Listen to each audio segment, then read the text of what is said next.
Hello guys, welcome to my channel. This is Tab, Rono Disena TV Vlog. Ito po, bali latest update po dito sa Espanya Station po. At huwag niyo pong kalimutan mag-comment po kayo ng star po. At huwag niyo rin po kalimutan i-follow niyo na po ang aking Facebook page, TikTok page, Instagram page.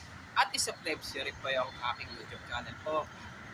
Ito, silipin po natin yung yung lumang station muna po. Tapos po ay yung pagtatayo po ng bagong station po para po naman po sa North-South Commuter Railway po. Tara po, let's go!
Bali ang Espanya Station po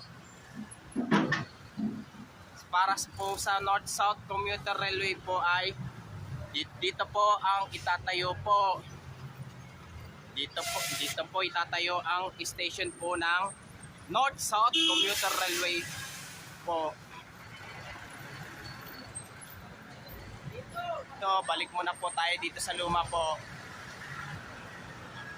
Bali ang Espanya Station po, bali ito po ay kung titibagin na po o hindi po.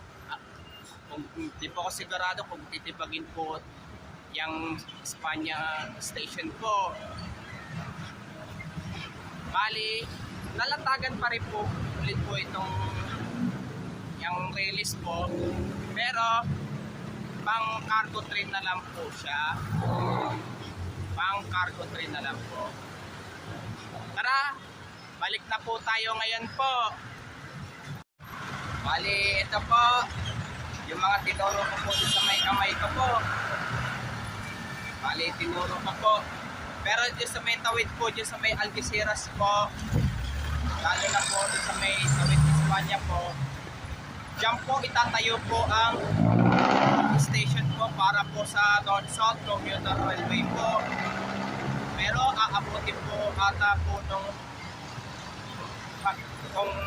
Rodejo o kalahating Cristobal po, abot kaya po.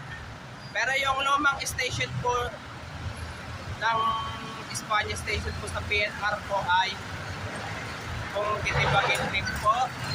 Pero lalatakan pa rin po yung release po, pero pang cargo train na lang po siya. At huwag niyo po kalimutan mag-comment po kayo at huwag niyo rin po kalimutan please like, share, and subscribe po dito sa aking YouTube channel po. Thank you for watching. God bless to all po.